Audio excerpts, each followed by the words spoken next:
आप सबका बहुत बहुत शुक्रिया। खैर मकदम आप आए। जैसे आप जानते हैं कि कल करगिल का रिजल्ट आया और उसी ज़िमन में हमारे नायब सदर नेशनल कॉन्फ्रेंस की उमर अब्दुल्ला साहब आपसे मुखातिब होंगे।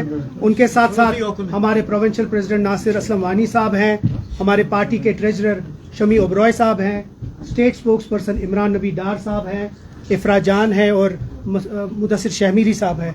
लेकिन हमारे साथ करगिल के हमारे स्पोक्स पर्सन दोस्त सैयद रिजा साहब भी हैं, वो पीछे वो भी आए हैं। मैं आप रिक्वेस्ट करूंगा कि जो भी आपके सवाल हो पहले ये अपनी ओपनिंग स्टेटमेंट दें, उसके बाद जो भी आपके सवाल हैं वो आप पेश करें, उसके बाद फिर बाद में चाय भी पिलें। उमर अब्दुल्ला साहब। चलिए, शुक्रिया। सबसे पहले तो आपकी वसादत से मैं करगिल की आवाम का शुक्रिया करना चाहता हूं। जिस तरह उन्होंने नेशनल कॉन्फ्रेंस और नेशनल कॉन्फ्रेंस के साथ मिलके कांग्रेस को जो मैंडेट दिया और जो भारी हार का सामना बीजेपी को करगिल में उठानी पड़ी, उसके लिए एक एक करगिल के जो हमारे भाई बहन हैं वो शुक्रिया के हकदार हैं। उसके साथ साथ अपने तंजीम के मैं मुबारकबाद पेश करना चाहूँगा। ये कामयाबी न मेरी है, न नासिर की है, न यहाँ पे श्रीनगर में हम में से किसी की। ये कामयाबी करगिल में मेरे तंजीम के जो साथी हैं, एडिशनल जनरल सेक्रेटरी कमर अली आखून साहब से लेके डिस्ट्रिक्ट प्रेसिडेंट हाजी हनीफा जान साहब, आउटगोइंग सीईसी करगिल फिरोज़ खान साहब और उनके साथ तमाम जो हमारी टीम है, दिन रात उन्होंने मेहनत की और हमारी जो 12 सीटें हैं ये उनकी कामयाबी का नतीजा है। मैं वक्तन फ़वक्तन आप सबों के साथ जहां कहीं मुलाकात हमारी हुई है, अक्सर बेशतर आप लोगों ने इलेक्शन के बारे में पूछा और कहा कि इलेक्शन की तैयारी कैसे चल रही है, नेशनल कॉन्फ्रेंस इलेक्शन को किस तरह देखती है। और हमेशा मेरा जवाब आपको यही था कि इलेक्शन के लिए हम तो तैयार हैं, लेकिन न मरकज़ की हुकूमत तैयार है, न बीजेपी वाले तैयार हैं, क्योंकि वो डरे हुए हैं, वो लोगों का सामना करना नहीं चाहते। आज सबूत आपके सामने है। 2019 अगस्त 5 के बाद पूरे मुल्क को, न सिर्फ मुल्क को बल्कि दुनिया भर में बीजेपी ने यह फैलाने की कोशिश की कि जम्मू कश्मीर का बंटवारा, बिलखसूस लद्दाख को जम्मू कश्मीर से अलग करना, ये लद्दाख के लोगों की दिल की तमन्ना थी, उनकी ख्वाहिश थी और उस ख्वाहिश को पूरी की गई। आज ये साबित हुआ कि जम्मू कश्मीर को उसका बाइफरकेशन करना, लद्दाख को जम्मू कश्मीर से अलग करना, जितना ये हमें कश्मीर में बुरा लगा, जितना आज हम कहें कि जम्मू को भी ये पसंद नहीं आई बात, इतनी ही ये बात जो है करगिल के लोगों को खटकती है। अब बीजेपी वाले आपको शायद ये कहने की कोशिश करेंगे कि वहां जी मुसलमान अक्सरियत है, इसलिए नतीजा इस तरह रहा। तो पहले तो मैं उनसे पूछूंगा, क्या फिर लद्दाख का बंटवारा सिर्फ मजहबी बुनियाद पे हुआ? क्या सिर्फ मजहब देख के हुआ? और अगर इस सारे चीज को आप मजहब के तराजू में तोल रहे हो तो फिर आप शायद भूल रहे हो कि लद्दाख खित्ता भी मुसलमान अक्सरियत है। बेशक वहां बोधों की आबादी जो है कम नहीं है, लेकिन अक्सरियत लद्दाख में जो है मुसलमानों की है। और इस इलेक्शन में बोध वोट जो है वो बीजेपी को नहीं गया। अगर गया होता तो नतीजे शायद अलग होते। इस इलाके से हमारा भी एक बुद्धिस्ट काउंसलर जीत के आया है पदम से। तो यह भी नहीं कहा जा सकता कि नेशनल कॉन्फ्रेंस ने मजहब के बुनियाद पर वोट हासिल किए। हकीकत यह है कि यह इलेक्शन डेवलपमेंट और इन सब चीजों के बारे में कम और 5 अगस्त 2019 के बारे में ज्यादा था। और करगिल के लोगों ने अपने वोट से साबित किया कि वो इस फैसले के साथ नहीं हैं। रही बात हमारे इलेक्शन की, इस नतीजे के बाद तो शायद ये कहा जा सकता है कि हमारे इलेक्शन हमसे और ज्यादा दूर चले गए। अभी तक तो हमें ये उम्मीद दी जा रही थी कि असेंबली के इलेक्शन नहीं होंगे, लेकिन सुप्रीम कोर्ट में जब 370 को लेके बात चल रही थी तो वहां पे हुकूमत के तरफ से ये कहा गया था कि पंचायत और अर्बन लोकल बॉडीज के इलेक्शनों की तैयारी की जा रही है। लेकिन पिछले दिनों दिल्ली में होम मिनिस्टर साहब की मीटिंग के बाद जो रिपोर्ट्स देखने को मिल रही हैं, उनके मुताबिक लगता है कि अब ना पंचायत इलेक्शन करने की इनको हिम्मत है, ना बल्दियाती इलेक्शन करने की इनको हिम्मत है।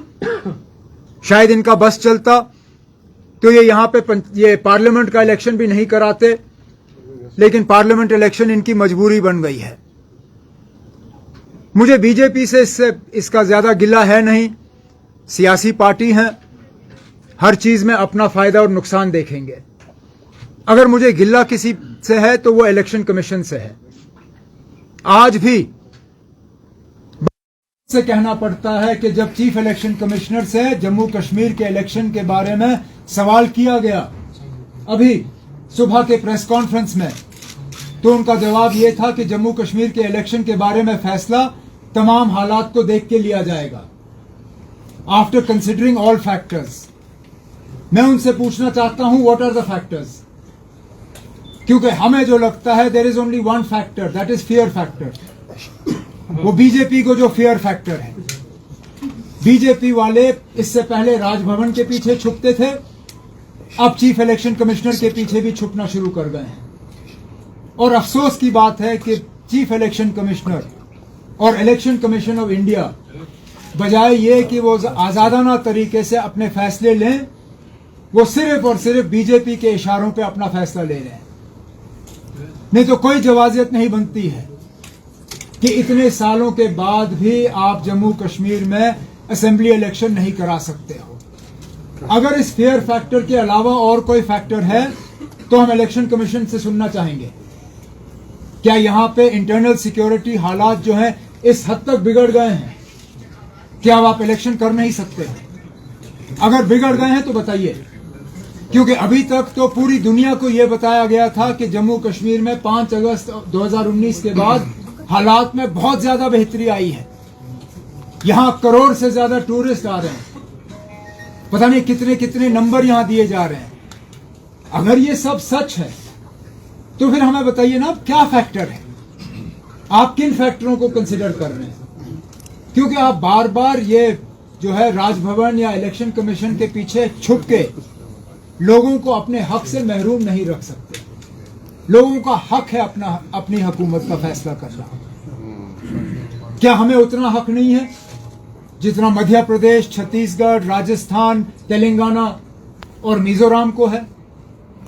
अगर वहां पे आज वक्त के मुताबिक इलेक्शन का ऐलान हो सकता है तो जम्मू कश्मीर में क्यों नहीं? जम्मू कश्मीर के आवाम के तरफ से आज ये मेरा सीधा सीधा सवाल chief election commissioner of India से है। मेहरबानी करके जम्मू कश्मीर के लोग आपसे सुनना चाहेंगे, what are the factors that are responsible for denying the people of Jammu and Kashmir their democratic right to a government? Because I need only remind you of your own words a few months ago, जहां पे इसी तरह एक सवाल के जवाब में आपने कहा था Yes, we recognize there is a vacuum and that vacuum needs to be filled. उस वैक्यूम को भरने के लिए अब कौन से फैक्टर आपको नजर आ रहे हैं कि आप इलेक्शन नहीं करा सकते हो, हमें बता दीजिए। मैं शुरू में इतना ही कहना चाहता था, इसके बाद जो भी आपके सवाल हैं मैं कोशिश करूंगा उनका जवाब देने की। और साहब अभी रिसेंटली लेफ्टिनेंट गवर्नर ने कहा कि अगर यहाँ पे आज़ादाना राय मालूम की जाए लोगों की तो उनके बकौल यहाँ की 80% आबादी चाहती है कि इलेक्शन ना हो और ये जो इस वक्त जो इंतजामिया है, जो सिस्टम है, ये जारी रहे ना। पहली बात तो ये कि मुझे नहीं मालूम अगर आपने देखा होगा, लेकिन मैंने जरूर ये देखा है कि गवर्नर साहब को 80 का नंबर है उससे बड़ा शौक है, हर चीज में 80। मैं आपके साथ वो स्टेटमेंट्स और ट्वीट शेयर कर सकता हूं जिसमें 80,000 करोड़, 80% आबादी, 80 और क्या क्या था इसमें, मुझे वो ढूंढ के निकालना पड़ेगा, इन्वेस्टमेंट, हर चीज में उनको कहीं ना कहीं 80 का नंबर नजर आता है। मेरी समझ में नहीं आता, जहां वो अपने पॉपुलैरिटी पे नंबर दे रहे थे तो 20% का कंसेशन क्यों, किस लिए ना? वो 100% सीधा कह देते, क्योंकि ये सर्वे किसी ने देखा नहीं। सर्वे कहाँ हुआ? आप लोग जमीन से जुड़े हुए लोग हैं, आप लोगों के जो स्ट्रिंगर्स हैं, हर गांव में कहीं ना कहीं आपका स्ट्रिंगर मौजूद है। जरा अपने स्ट्रिंगरों से पूछिए ना, किस गांव में आके इन्होंने ये सवाल पूछा गवर्नर साहब के मुतालिक। और अगर यही सही है तो कल को फिर मोदी साहब भी ये कहेंगे कि 80% मुल्क की आबादी जो है मुझे पसंद करती है, मुझे इलेक्शन की कोई जरूरत नहीं। 80 लाख विजिटेड जैन, हाँ, 80 लाख टूरिस्ट, 80% आबादी, 80,000 crore. What were the other 80 people not paying tax. हाँ, 80% आबादी टैक्स नहीं भरती, 80 लाख लोगों ने यहाँ यात्रा की। 1980s का फिल्म का सिलसिला दोबारा शुरू हुआ है। Government aims to provide jobs to 80% of JNK youth. ये मैं गलत नहीं कह रहा हूँ, ये इन्हीं के स्टेटमेंट हैं। JNK to get 80,000 crores of investment, Japan to fund 80% of India's first bullet train, focus on providing jobs to 80% of JNK's youth। Governor साहब को 80 के अलावा कोई नंबर नजर नहीं आता। मैं उनसे गुजारिश करूंगा कि अगली बार कोई सर्वे करें तो 80 के अलावा कोई नंबर उसमें से ढूंढ के निकालें तो शायद उसकी क्रेडिबिलिटी थोड़ा ज्यादा होगी। Very unfortunate.